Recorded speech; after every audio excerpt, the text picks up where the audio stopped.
Good afternoon, one and all. I, Dr. Deepika Minhas, lecturer in Ayurveda Samhita Siddhant at Srimati Urmila Devi Ayurvedic College, Gujarat, welcomes you all to the 11th day of this relay of informative lecture series, Ayush Vibodhini. I cordially welcome all the delegates and our guests for today. Now, I would like to thank our chairman, Engineer Amarjeet Singh Walia sir, for being cornerstone of this series. I am thankful to our respected principal ma'am, Dr. Meenakshi Nath, for their support and positive approach towards the series. In the end, I thanks Dr. Mridu Sharma, our vice principal ma'am, for guidance and support. Now, let's move on to the starlight of this session, our keynote speaker, Dr. Sheetal. Ma'am, our Srimati Urmila Devi Ayurvedic College wholeheartedly welcomes you to this series. Now, I request our principal ma'am, Dr. Meenakshi Nath, to share few words of wisdom with us. Over to you, ma'am.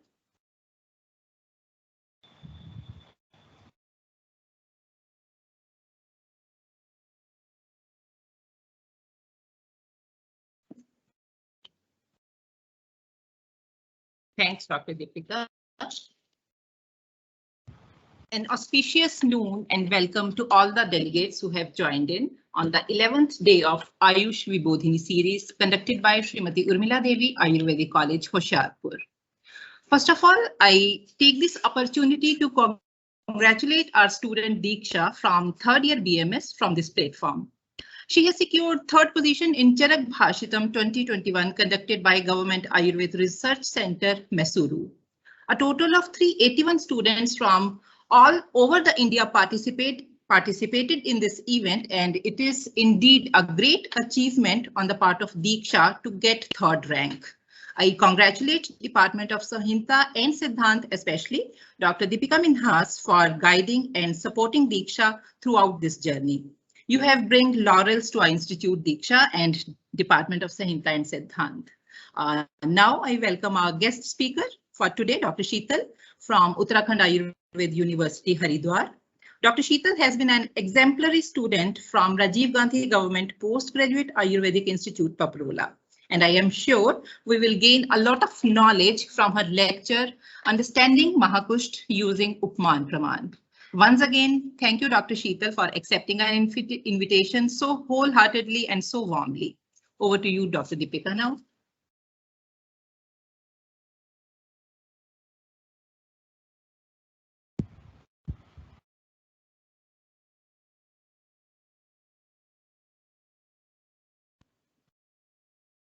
Thank you, ma'am. Thank you for your blessings. Now, I would like to introduce our eminent speaker of today's session, Dr. Sheetal, ma'am. Ma'am has completed her UG from Rajiv Gandhi Government Ayurvedic College, Paprola, and PG from same institute in the subject of Ayurveda Siddhant Evam Darshan, batch 2005. She had a certificate and diploma in Sanskrit language, the language of gods. Dr. Sheetal had started her career as a lecturer in Himalaya Ayurvedic Medical College, Dehradun, Uttarakhand, from March 2009 to December 2010. From December 2010 onwards, ma'am served as lecturer in Gurukul campus, Uttarakhand Ayurvedic University, and now she's an associate professor in Gurukul campus, Uttarakhand Ayurveda University, Haridwar. Ma'am has published several papers in national and international journals. Ma'am's topic for today's is understanding Mahakusht using Upman Praman. Now I request Dr. Sheetal to enlighten us with your words, ma'am. Over to you. Okay, thank you, Dr. Deepika. Good afternoon to all of you. Respected Chairman, Sir, Principal, Ma'am, organizing members, faculty members, and my dear students. Firstly, I would like to thank the organizing members for giving me an opportunity to express my ideas over this topic from this platform. Now, as you all know, the topic is understanding of Mahakusht through Upman Praman. So let me share the screen first. Am I clearly audible to all of you? Voice is clear? Yes, okay. yes, Dr. Sheetal. Okay.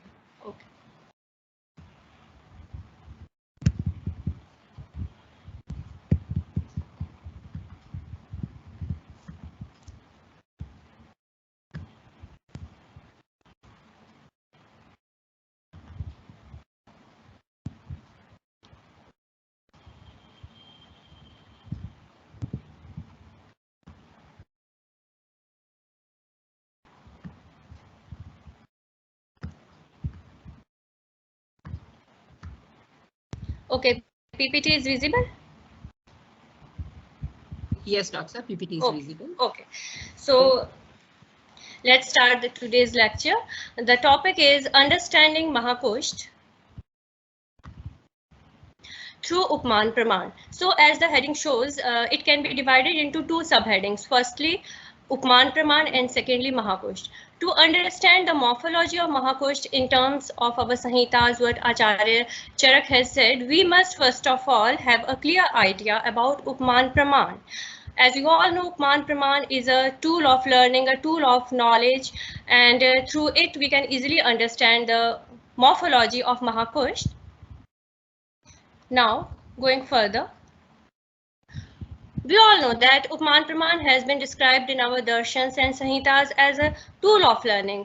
नई knowledge लेने के लिए बहुत सारे साधनों का use संहिताओं में किया गया, जैसे कि प्रत्यक्ष, आप्तोपदेश. We all are well aware with this terminology.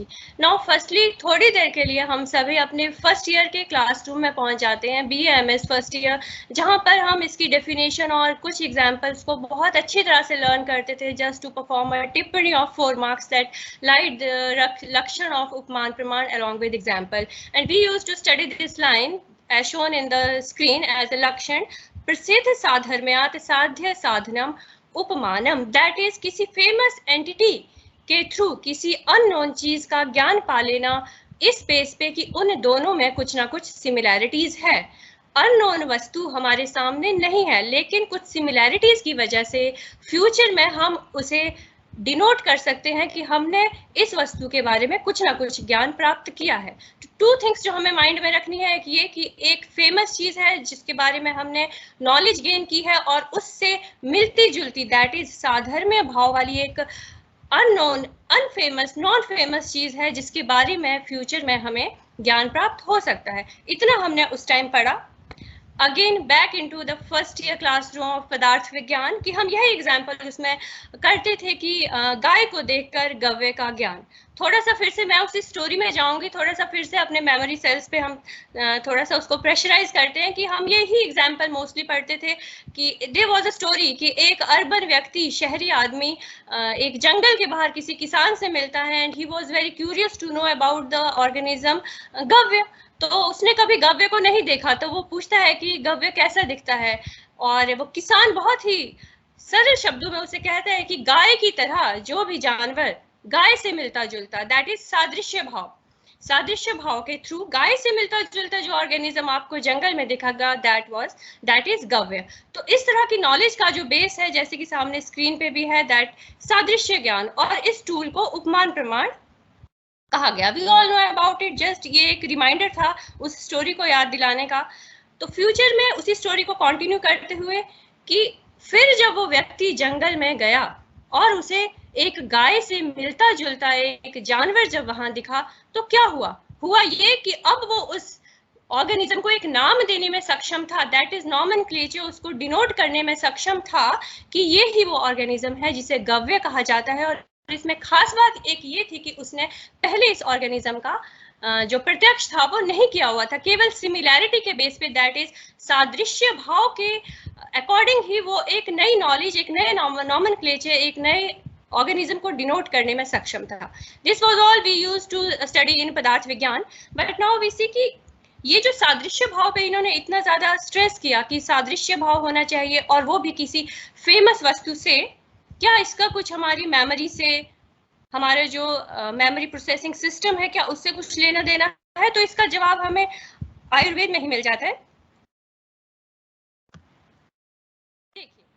If we go through the shlok of Charak Sharirsthan, where Acharya Charak has mentioned 8 factors of memory, like निमित्त रूप ग्रहणात् सादृश्यात् सविपर्यात् सत्व अनुबंधात् अभ्यासात् ज्ञान योगात् पुनः श्रुतात्. तो वहां हम देखते हैं कि नंबर 3 पे उन्होंने सादृश्य मेंशन किया है. सादृश्य मींस सिमिलैरिटी,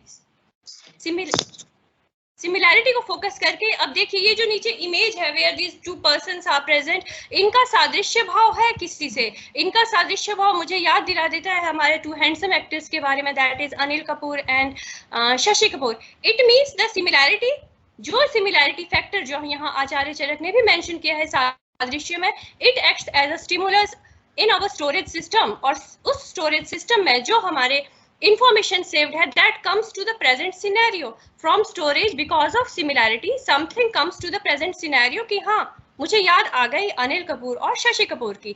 तो यहाँ से हम एक पॉइंट और ले लेते हैं कि सादृश्य भाव similarity is one of the factors which act as a stimulus to retrieve the information that is stored in our memory to present situation। उसे हम present awareness में easily सादृश्यता के थ्रू ला सकते हैं। ये जो मैंने लास्ट टाइम एग्जाम्पल दिया सादृश्य भाव, storage, memory, images, this kind of phenomena in modern memory psychology is called visual organization. Visual organization में आदत तो हमें नाम से ही क्लियर हो रहा है, visual images that is images plus information, ये दोनों चीजें आपस में लिंक कर जाती हैं and we come to some conclusion that is visual images का बहुत बड़ा रोल है हमारे किसी कंक्लूजन में पहुंचने पर। सेम मैंने बहुत सिंपल एग्जांपल लिया because as I has been told that majority of our viewers are from BMS, तो जो कॉमन एग्जांपल उन्होंने पढ़े हैं फिलहाल उसी को हम ले रहे हैं कि देयर वी स्टडी की माश से मशक रोग का ज्ञान उपमान प्रमाण के अंडर। तो that the famous entity is mash that is kali dal, उड़द की दाल, एंड मशक रोग जिसको हम वॉट्स ले सकते हैं का ज्ञान किस बेस पे, सिमिलैरिटी बेस पे। तो ये जो कुछ भी प्रोसेस हमारे अंदर चला to come to the conclusion that the disease is mashak, this is called visual organization in memory psychology. यहाँ थोड़ा सा कंट्रोवर्सी इसलिए भी आ सकती है कि जिस तरह से हम उपमान प्रमाण में पढ़ते हैं कि प्रसिद्ध वस्तु और यहाँ हम कह रहे हैं अप्रसिद्ध वस्तु, बट इन टुडे सिनेरियो अगर हम देखें तो वॉट्स जो कि एक वायरल इन्फेक्शन है that is not a very अप्रसिद्ध एंटिटी, सभी जानते हैं, बहुत कॉमन है, बहुत पेशेंट्स मिलते हैं, बट लिटरेचर हजारों साल पहले लिखा गया at that time it used to be अप्रसिद्ध वस्तु। अप्रसिद्ध एक डिजीज हुआ करती थी because as we all know that viral infection और इसमें इम्यूनिटी का बहुत बड़ा रोल है और immunity of today's is far poor as compare to that time. तो कुछ चेंजेस इस सिनेरियो में आए हैं बट जो बेसिक सिद्धांत है वो सेम ही रहा है। तो विजुअल ऑर्गेनाइजेशन के बाद अब थोड़ा सा उपमान प्रमाण के एसओपीज यदि हमें जानने हैं कि what occurs inside our brain, inside our memory system, तो थोड़ा सा हम यहाँ पे बहुत डिटेल में नहीं जाएंगे, मेमोरी के बारे में हल्का सा और जानेंगे। So from a simple definition, information processing system is memory. Broadly यदि हम इसको डिवाइड करना चाहें तो हम 3 स्टेप्स में इसको डिवाइड कर देते हैं। Number 1 encoding, number 2 storage and number 3 retrieval.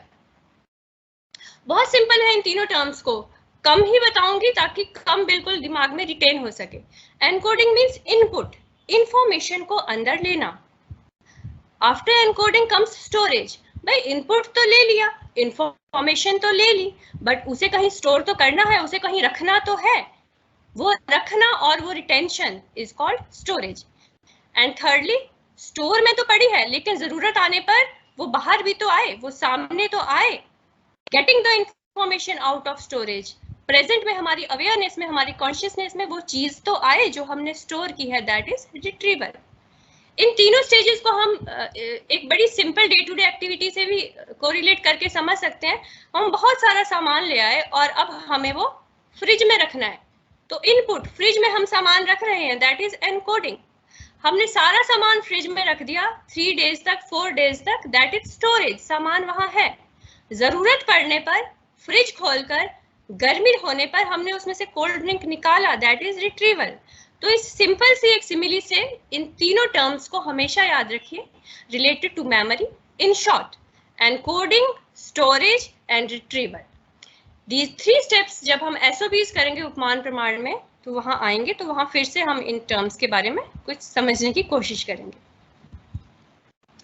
Now we come to encoding. Encoding था input, that is to take the information. लेना है हमें, different methods से ले सकते हैं। Common methods यहाँ पे सामने लिखे हैं, visual as the name suggests। देखिए पिक भी है, eyes के थ्रू, information through images, चक्षु इंद्रिय के थ्रू जो कुछ ग्रहण किया, that is visual encoding। acoustic through sounds, through ears, श्रवण इंद्रिय के थ्रू जो information Lee, that is acoustic। And third is semantic, information through meaning, exactly words पढ़ के उसको समझ के concept बिठा के जो कुछ हम input ले रहे हैं information का, that is semantic। So broadly, it's a broad classification. We are not going in much detail. The encoding is 3 types: visual, acoustic, and semantic. Going to the next. इसी एनकोडिंग में अब हम देखें कि सबसे अच्छी कौन सी है, तो no doubt semantic encoding retains the most. हमने कंसेप्ट को समझा, मीनिंग को समझा और फिर उसको स्टोर किया, it retains the most. But सबसे इजी कौन सी है पढ़ाई के लिए? Visual encoding is easy. यही कारण है कि आजकल ऑडियो विजुअल स्टडीज इतनी फेमस हो रही है. विजुअल एनकोडिंग, इमेजेस के थ्रू जो हमने इनपुट लिया इंफॉर्मेशन का, दैट इज इजी. और अब हम सोचें कि हम इस इजी को और अच्छा कैसे बना सकते हैं, तो combining it with other encoding tools like vision के साथ साथ कुछ एकॉस्टिक भी सुन लिया, सिमेंटिक भी कर लिया, तो the thing encoding becomes better. तो इससे हमें मोटे रूप से तो ये पता चल गया कि इजीएस्ट वे टू एनकोड या to input the information in our storage system is visual, but better combination. इस चीज को हम याद रखेंगे आगे एसओपीज के टाइम. इसको और सिंप्लीफाई करते हैं कि विजुअल एनकोडिंग को इजी क्यों माना, आसान क्यों है विजुअल एनकोडिंग. तो ये डे टू डे लाइफ में भी एक्सपीरियंस किया जाएगा. फिर भी there is a very small test अगर हम करें कुछ लोगों पे, ग्रुप ऑफ पीपल पे, कि we ask a group of people to read few words. I have only written very less words like car, honesty, book, truth, dog, table, kindness and loyal. After some time जो हमने group लिया है 10 लोगों का, we ask them to recall these words. तो इस study में हम पाएंगे कि जो वर्ड्स रिकॉल किए गए, mostly the words that are recalled, वो इस तरह के होंगे: कार, बुक, डॉग. क्योंकि ये कॉन्क्रीट चीजें हैं, इनकी इमेजेस हमारे माइंड में है. बट जो एब्स्ट्रैक्ट थिंग्स हैं, जैसे कि उस लिस्ट में थी, जैसे कि ऑनेस्टी, ट्रुथ, काइंडनेस, इनकी इमेजेस हमारे माइंड में एज सच नहीं है, जैसे कि कार, बुक और डॉग की थी. और कलयुग में तो ऑनेस्टी, ट्रुथ, इनकी इमेजेस होना और ज्यादा डिफिकल्ट है.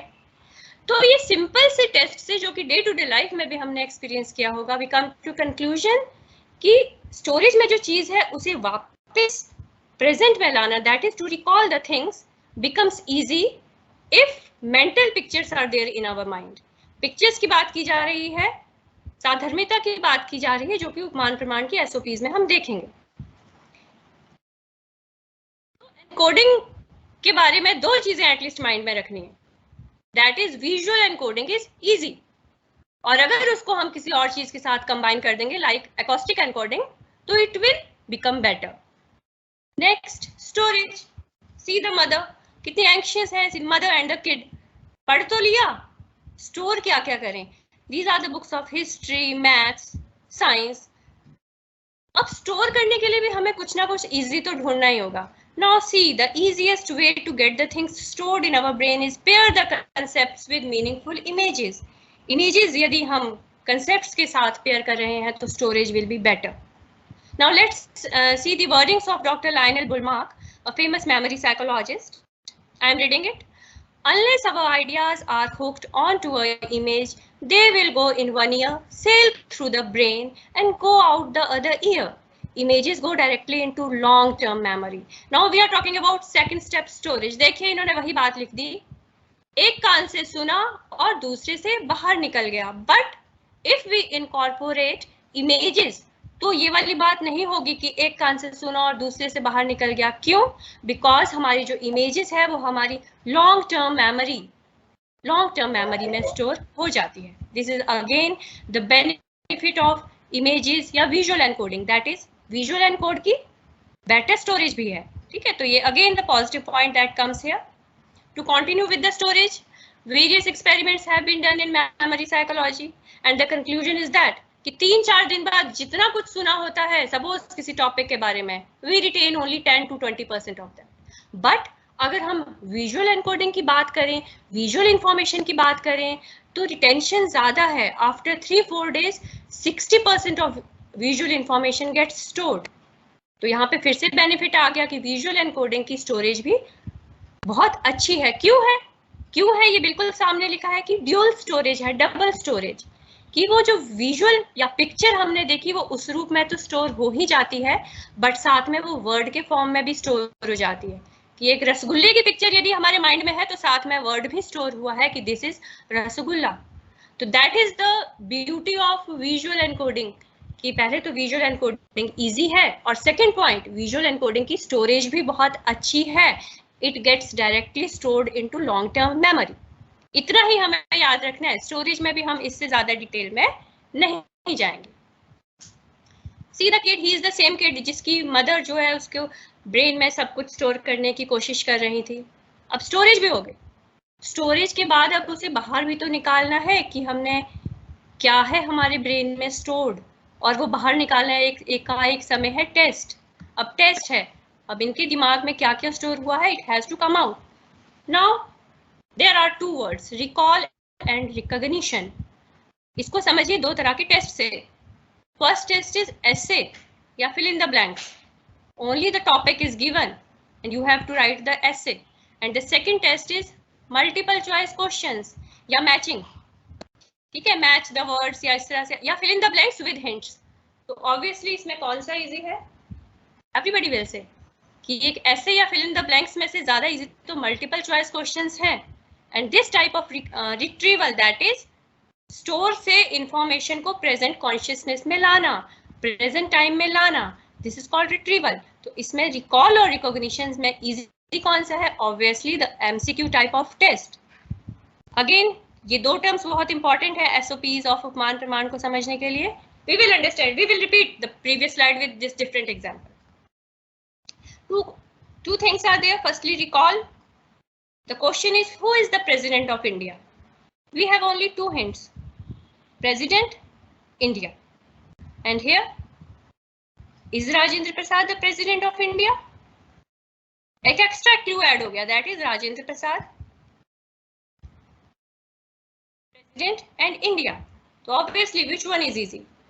This one is easy क्योंकि इसमें हमारे पास स्टिमुलस ज्यादा है. स्टोरेज से चीज को खींच कर लाने वाली चीजें रिकॉग्निशन में ज्यादा हैं. अगेन स्ट्रेसिंग ऑन रिकॉग्निशन कि रिकॉल और रिकॉग्निशन में सुपीरियर कौन सा है. फिर से समझिए, एक लिस्ट है 50 वर्ड्स की and I have made two groups. First group is production test and this is group B. The name of test is recognition test. These tests are performed in memory psychology to study the performance of memory. ठीक है, इसको थोड़ा सा बस mind में बिठाना है. Group A, group B, 50 words की लिस्ट दोनों ग्रुप्स को पढ़ने के लिए दी गई है. And after some time group A से कहा गया कि ये लीजिए खाली शीट और इसमें उन वर्ड्स को लिखिए जो आपने अभी पढ़े, जितने भी आपको याद आए. और ग्रुप बी को हमने 100 वर्ड्स की लिस्ट दे दी और उन्हें जस्ट हमने कहा कि जो जो वर्ड्स आपने पढ़े हैं अगर वो इस लिस्ट में है तो उनको आप सर्कल करते रहिए. These types of tests have been performed in memory psychology. और रिजल्ट क्या निकला? Better performance of group B. सब कुछ याद कर लेना और हमारे सामने एक लिस्ट है, उसमें स्टोरेज में पड़ी हुई चीजों को मार्क करना. सो रिकॉग्निशन टेस्ट को बेटर कहा गया. क्यों बेटर कहा गया? क्योंकि इसमें हमारे पास एक स्टिमुलस है जो स्टोर हुई चीजों को खींच करके प्रेजेंट में ले आता है. सो विद एग्जाम्पल्स हमने रिकॉल और रिकॉग्निशन के डिफरेंस अभी पढ़े. मोटी चीज जो माइंड में रखनी है वो ये है कि there is a stimulus in case of recognition that brings the things that are in our storage to our present awareness. और वो थिंग्स क्लूज कुछ भी हो सकता है, वो विजुअल पिक्चर्स भी हो सकती हैं जो हम उपमान प्रमाण में पढ़ते हैं, वो किसी भी तरह के कीवर्ड्स हो सकते हैं. तो जो विजुअल पिक्चर्स है हमारे उपमान प्रमाण में कि हमने गाय दिखा दी, माश की दाल दिखा दी, to be very simple examples लिए हैं. These are the visual images of Upman Praman. These are the retrieval clues or the stimulus that brings the information from storage to present awareness. इसीलिए recognition को simple माना गया. Now जो कुछ भी अब हमने memory से पढ़ा, now let us try to understand the Upman mechanism through it. Same simple example अभी मैं ले रही हूँ, कुछ की बात हम 5 मिनट बाद करेंगे.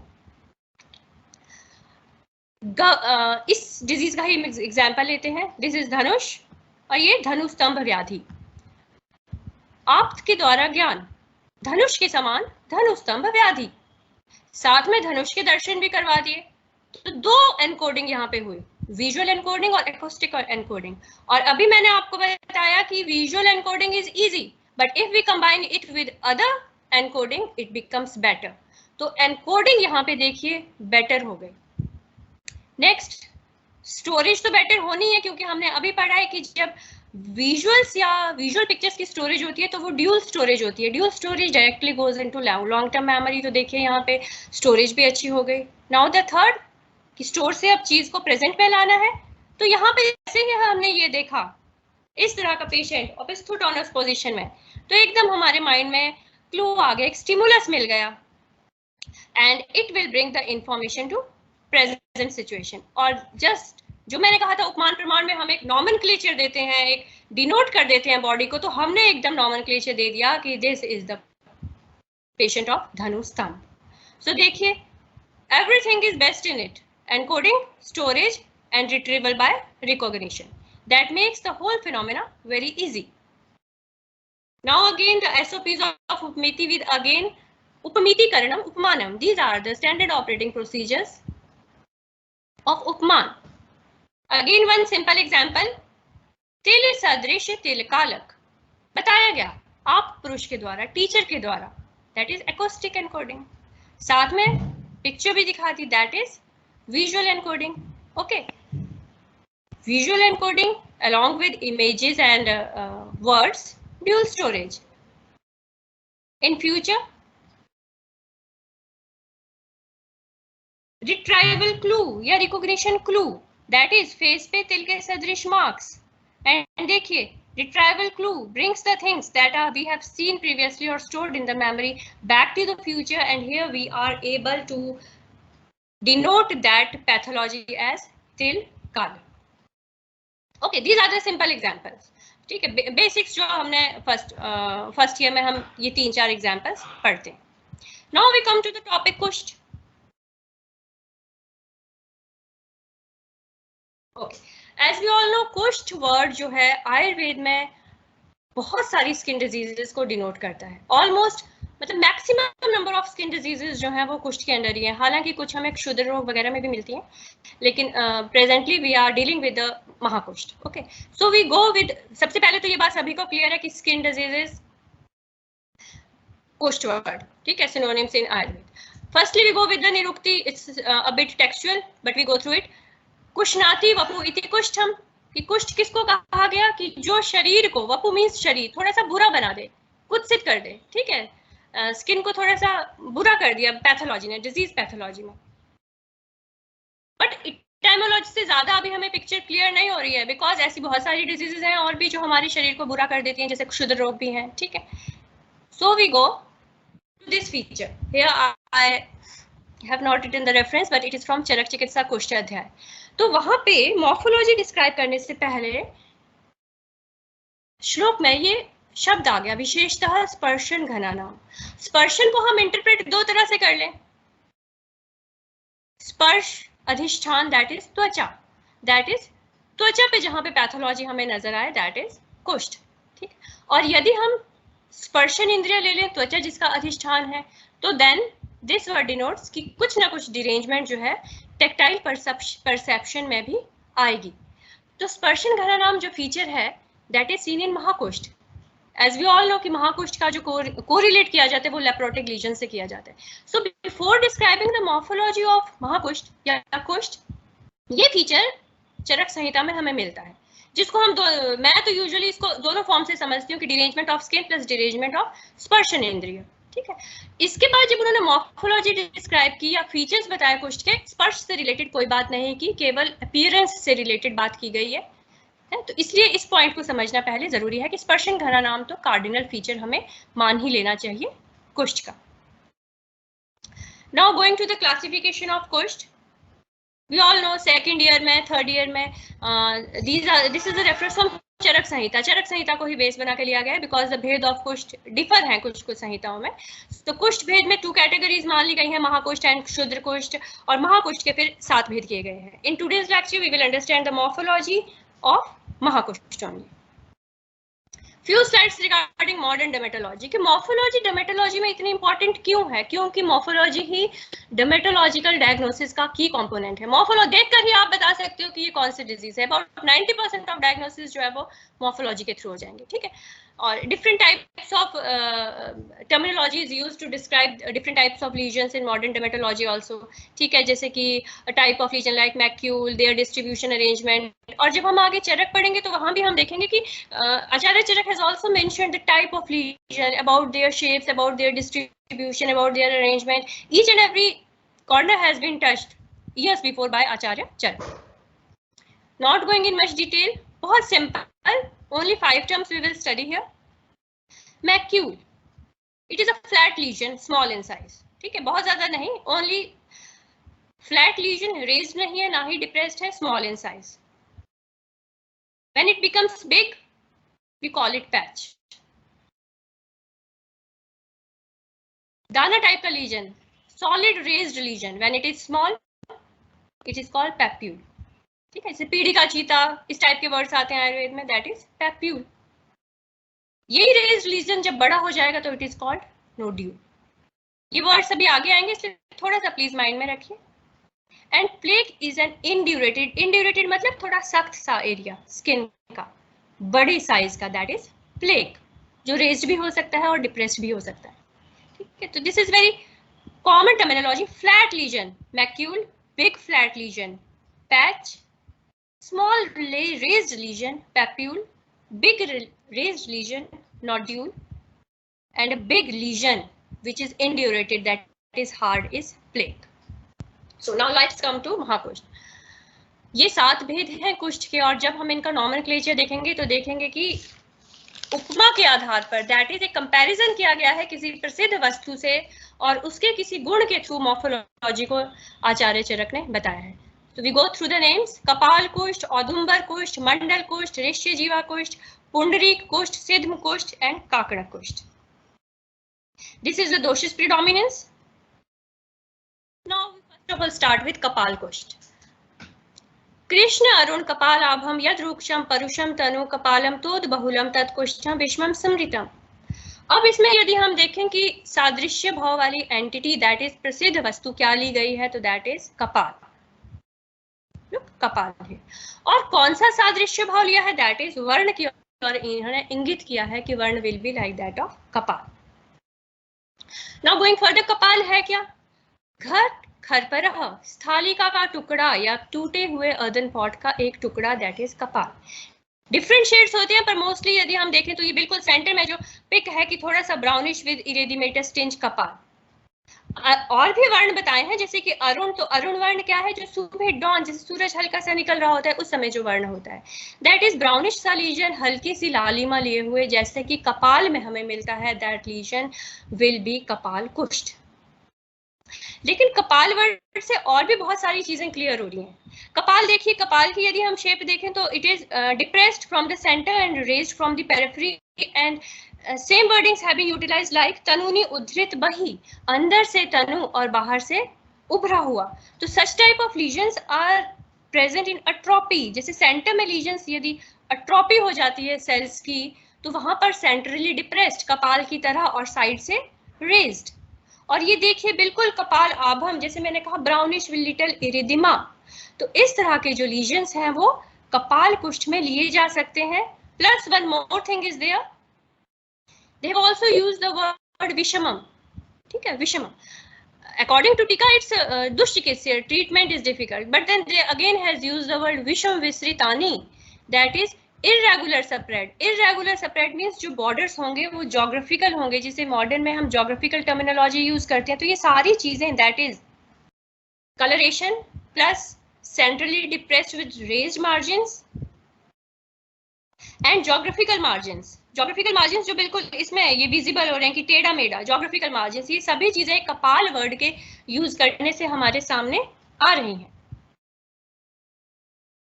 नेक्स्ट वी गो टू औदुंबर कुष्ठ. दह कंडु रुजा राग परितम लोम पिंजरम उदुंबर फल आभासम कुष्ठम औदुंबरम विदुहु. सादृश्य भाव प्रसिद्ध एंटिटी क्या यूज की गई है इन्होंने, उदुंबर फल, और इसका कौन सा भाव लिया है, वर्ण, पक्व उदुंबर का वर्ण. किसी एग्जाम्पल के द्वारा कलर को डिपिक्ट करना is itself an art. Suppose इसको आप ऐसे समझिए पहले कि अगर मैं ग्रीन कलर कहूं तो सबके माइंड में ग्रीन कलर की एक पिक्चर बन रही है, और अगर मैं कहूँ लाइट ग्रीन तो सबके माइंड में लाइट ग्रीन का अलग अलग शेड बन रहा होगा, और मैं कहूँ डार्क ग्रीन तो सबके माइंड में ग्रीन का अलग अलग शेड बनेगा। लेकिन इफ आई से कैप्सिकम ग्रीन तो एक पर्टिकुलर ग्रीन शेड सबके दिमाग में आएगा। इफ आई से लेडी फिंगर ग्रीन तो फिर से ग्रीन एक पर्टिकुलर आएगा। इफ आई से French bean green, green like the colour of French beans, तो ऑलमोस्ट सेम शेड सबके माइंड में बनेगा। This is the beauty of telling the colour in terms of this kind of terminology, जो कि हमें चरक संहिता में मिलती है। उदुम्बर के सदृश वर्ण और कहीं कहीं टीका में हमें आकृति का भी वर्णन मिलता है। We all know what is udumbar, specially at least Ayurveda students do know that what is udumbar. तो gular Indian fig वो भी पको उदुम्बर कहा। if we go to the botanical name it is Ficus glomerata. And look, बिल्कुल पक्कू फल है, rounded सी इसकी shape है, इरिडिमेटस सा ये एक प्लेक है और जिसमें थोड़ा सा रेडिश टिंज भी है। If we say the word erythematous plaque with purplish tinge तो सबके दिमाग में अलग अलग पिक्चर बनेगी। लेकिन if we say that it's a plaque having the colour like that of pakku udumbar तो ऑलमोस्ट सेम शेड जो है सबके दिमाग में बनेगा। This is the beauty of representing the colour through such example, जो कि हमें चरक संहिता में ही देखने को मिलती है। See the remarked similarity in the color of Udumbar and this, and the pictures which I have gathered here in this presentation are leprotic lesions. ठीक है, leprosy की यहाँ पे pictures ली गई हैं। So next, going to the next point. Not all the lesions, कोई भी legion पक्कू उदुम्बर के समान वर्ण का हो वो कुष्ठ नहीं है, वो उदुम्बर कुष्ठ नहीं है। जो बाकी फीचर्स आचार्य चरक ने बताए हैं उन फीचर्स के साथ यदि हमें इस तरह का लीजन मिलता है that will be regarded as audumbar. ठीक है, तो ये और फीचर्स हैं, I won't go in detail. दाहा, कंडू, रुजाराग, परितम। Yeah one thing I would like to share is लोम पिंजरम। ठीक है, लोम मींस बॉडी हेयर। अब हम उस लीजन की बात कर रहे हैं जो कि पक्कू उदुम्बर के समान वर्ण का है, लेकिन वहां के यदि लोम पिंजर वर्ड के हो गए हो, पिंजर कम्स फ्रॉम कपिल, पिंजर मीनिंग इज कपिल वर्ण। और अगेन हमें यही नहीं पता चलता है कि कपिल वर्ण क्या है। So just out of the track I am telling you that Kapil comes from word Sanskrit कपि, और वी ऑल नो दैट कपि इज मंकी। तो मंकी हेयर का जैसा कलर है वैसे कलर के हेयर हमें पक्व उदुम्बर वर्ण के एक प्लेक में जब मिले along with the other features, so that will be औदुम्बर कुष्ठ. Now going next, that is the मंडल कुष्ठ. एंटिटी जो प्रसिद्ध वस्तु इन्होंने यूज की, वस्तु ना कह के हम शेप बेटर कहेंगे कि प्रसिद्ध शेप जो यहाँ पे यूज की गई है मंडल कुष्ठ की मॉर्फोलॉजी को बताने के लिए, that is mandal. Mandal we all know, मंडल का मतलब क्या होता है? Mandal is a shape, round shape, point shaped. ठीक है, देखिए अभी दिस इज द शेप, ये है बिल्कुल मंडल, राउंड.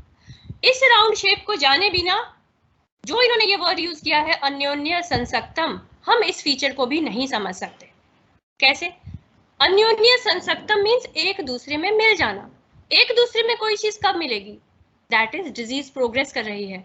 तो अन्योन्य संसक्तम हमें डिजीज प्रोग्रेशन के बारे में भी बता रही है. दैट इज जब मंडल बड़े होंगे और आपस में मिलेंगे उसे हम कहेंगे अन्योन्य संसक्तम. See 2 points are here, 2 mandals are there और ये आपस में मिल रहे हैं तो कैसे लीजन्स बनेंगे? जैसे कि ये देखिए second. So this is again the clear picture.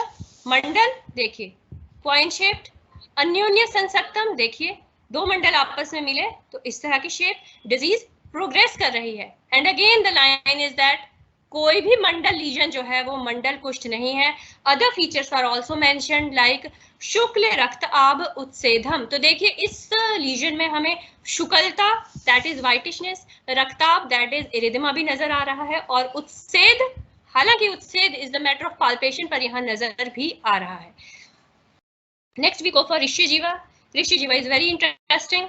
कर्कशम रक्त पर्यंतम अंतः शावम सवेदनम यदृश्य जीवा संस्थानम ऋष्य जीवम तदुच्यते. प्रसिद्ध वस्तु इन्होंने क्या यूज की है?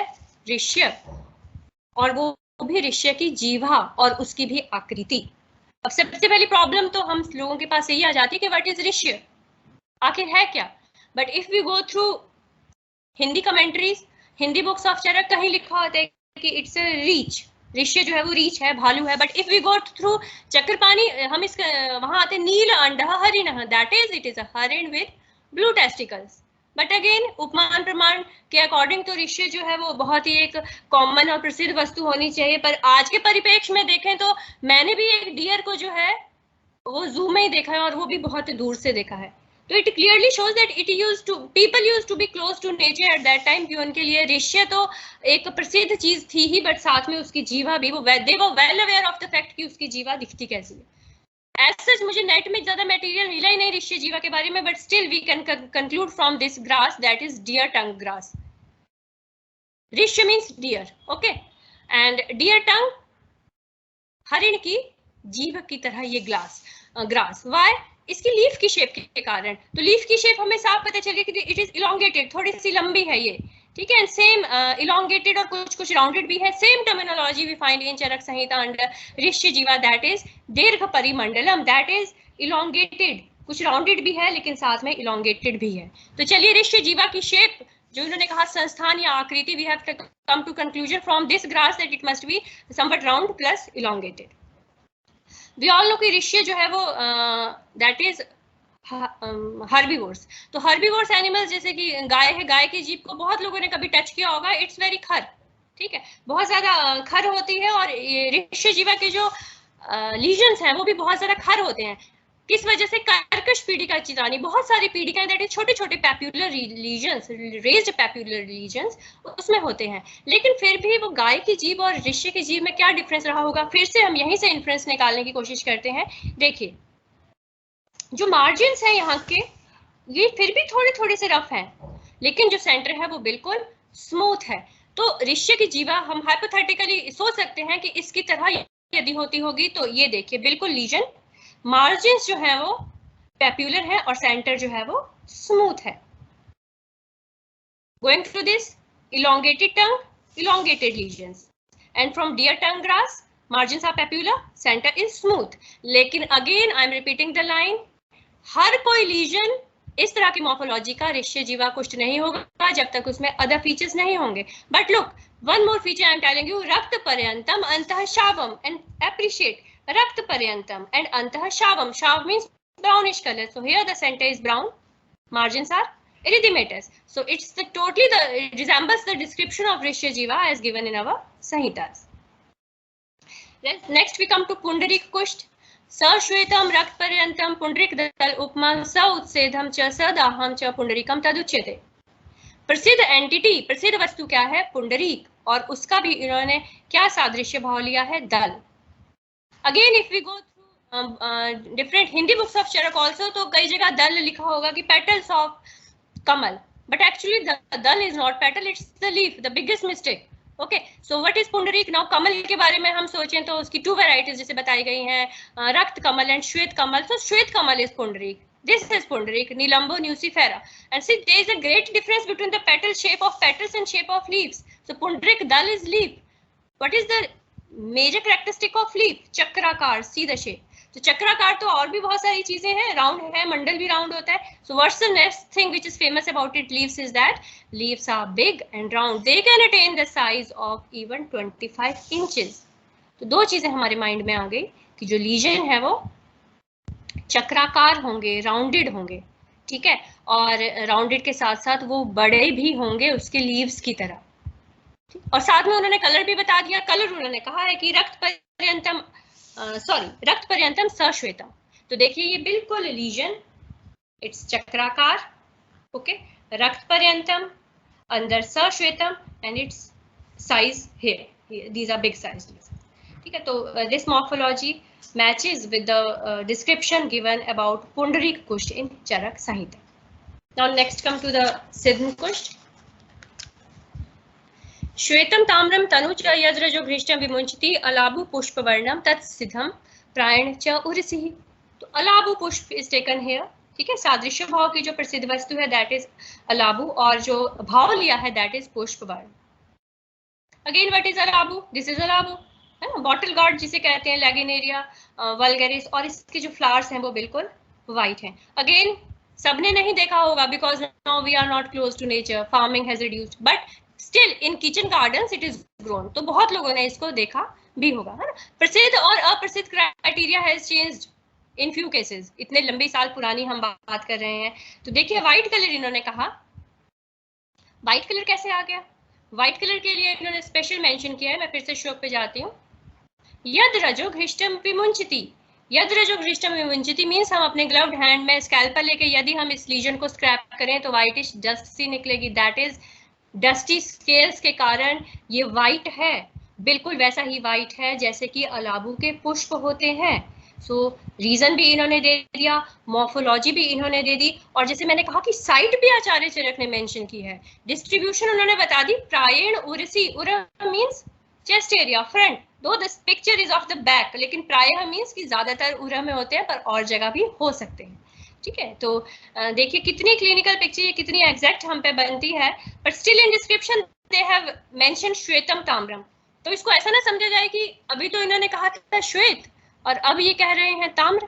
ठीक है, तो बिल्कुल इट्स वेरी सिंपल कि अगर स्केल्स ज्यादा होंगे, यद रजो घृष्टम विमुंचति, रज की बात, व्हाइटिश डस्ट की बात यदि ज्यादा कर दी तो ऑब्वियसली ये बिल्कुल व्हाइट कलर के होंगे, लेकिन यदि स्केल्स या डस्ट थोड़ी कम हो तो they will be of coppery shade. ठीक है, तो यहाँ पे हम पूरे श्लोक को पढ़ के और जो इन्होंने सादृश्य वस्तु ली है, प्रसिद्ध वस्तु ली है, उनको कंबाइन करके किसी कंक्लूजन पे पहुंच सकते हैं। Now coming to the last entity, kakanak kushtha. We all know kakanak, what is kakanak? काकणंतिका वर्णम अपाकम, दैट इज काकणक प्रसिद्ध वस्तु जो है उसको इन्होंने लिया है और उसके भी वर्ण से रिलेटेड इन्होंने लिया है। We all know what is kakanak? Kakanak is gunja, abrus precatorius. दो गुंजा बीज क्लियरली टीकाओं में लिखा है, बट इन दलहन उन्होंने गुंजा फल लिख दिया। ठीक है, और फल से तो ये फल का ये फल है और ये बीज है, लेकिन जब आगे डिस्क्रिप्शन लिखी तो उन्होंने ये ब्लैक और रेड कलर की ही बात की, दैट इज वो बीज का ही बोध कर रहे थे। इसको देख के दो चीजें बिल्कुल माइंड में आती हैं, कैसे है ये नोड्यूलर, नोड्यूल्स जैसे मैंने बताया उठे हुए लीजन्स और थोड़े बड़े साइज के, and now we see the colour black surrounded by red nodular lesions. See the picture. Nodules, blackish, surrounded by reddish area. काकणक को असाध्य माना गया। वैसे तो कहीं भी हमने यहाँ कोरिलेशन नहीं किया है कि ये ट्यूबरक्युलॉइड लीजन है या ये लेप्रोमेटस है। ठीक है, यहाँ पे but just here I tell कि ये जो लेप्रोमेटस लेप्रोसी की ये एक पिक्चर है, दैट इज आल्सो इनक्यूरेबल, और ये काकणक कुष्ठ है, दैट इज आल्सो असाध्य। तो देखिए गुंजा बीज, nodular structure, blackish color of the lesions along with the reddish color. We can also appreciate same black, red and nodular structures like that of beej of gunja. So ऐसा नहीं है, that's all about the description of Mahakush. Okay, so here I would like to mention that your opinion may be different regarding this interpretation of morphology. I do respect that opinion also. There may be some flaws here in my description and I do apologize for that, but the main motive was that to inspire the students about the utility of Upman Praman. It's not only that it's only applicable in Kusht, but whatever subject we study, like in Shari Rachna regarding the structure of uterus and yoni, Shank Nabhe Akriti yoni, it's also Upman Praman. Again then Kriya Shari we study Kedare Kulyana, in Kaya Chikitsa, Tilkalak and so many other diseases, in Dravya Guna, so many plants, Gojiva, Manduk Parni. So everywhere Upman Praman has been used by our acharyas, and the main motive was just to make students aware about its utility, not only to study the only single definition of Upman Praman for performing that 2 marks question, but it's a very good learning tool. Why? Because it has very good encoding. That is, I told you visual encoding is easy. Secondly, it has very good storage. Whatever we imbibe through Upman Praman, that information has very good storage directly into long-term memory. And third, it has very easy retrieval through stimulus, through visual pictures. So try to make it a learning tool in your study process. Again, for teachers, it's again very beneficial because this learning tool is good for all kinds of students. Stay with the Shishya Buddhi, whether the student is of average mind or below average or above average. Easily understandable to all. Moreover, the understanding and information through Upman Praman, the students will get involved in creative thought process. Okay, it will enhance their creativity, their innovativeness. So, इसको कहते हैं कि ये महाकुष्ठ तो एक बहाना था, but the main thing was that not to ignore the principles that have been led in our darshans and then in Samhitas. So students, my message again to all of you that just try to read what has been written in between the lines, try to interpret the literature, not only the translation, and use different tools of knowledge like Pratyaksha, Aptopadesh and Upman also, wherever it is applicable, wherever you can use it. And look, these two students are very happy because they have enhanced their learning by using this Anuman Praman, Upamiti Upamanam as a tool in learning. So that's all from my side. Once again, I would like to say thank you for the patient hearing, and thanks a lot to all of you once again. That's all from my side.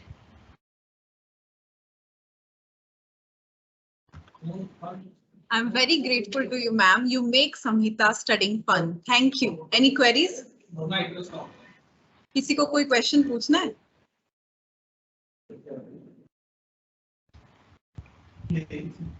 Thank you, ma'am. This topic is very beneficial for our delegates.